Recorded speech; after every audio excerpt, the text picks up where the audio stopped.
आओन सत केलानी राजा दशरथ हर्ष भयो के कई मन में हो रघुनाथ विशंबर स्वामी कारण न फिरे वन में हो साओन सत केलानी राजा दशरथ हर्ष भयो के कई मन में हो रघुनाथ विशंबर स्वामी कारण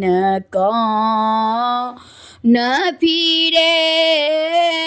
वन में हो भादव पत्र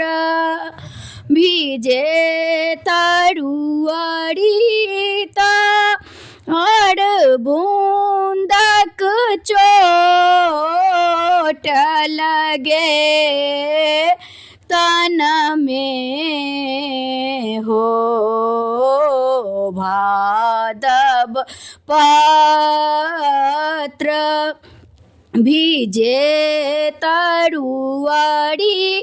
तार बूंदक चोट लगे तन में हो रघुनाथ विशंबर स्वामी कारण न फिरे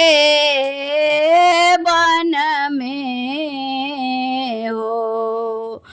आसीन धाये चलल मृगमारण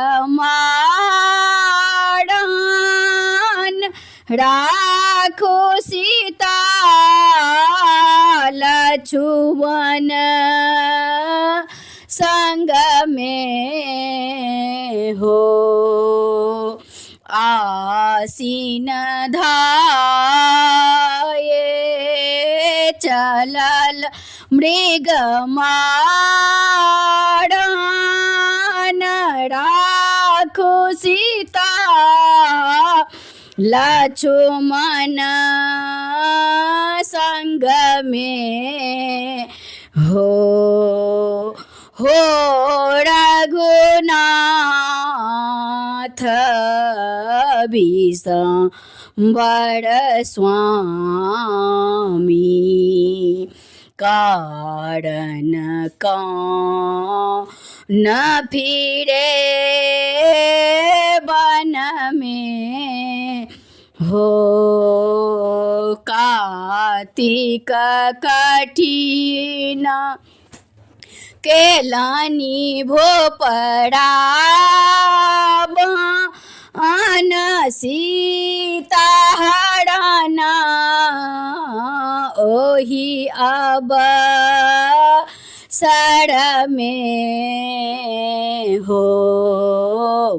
कार्तिक कठिन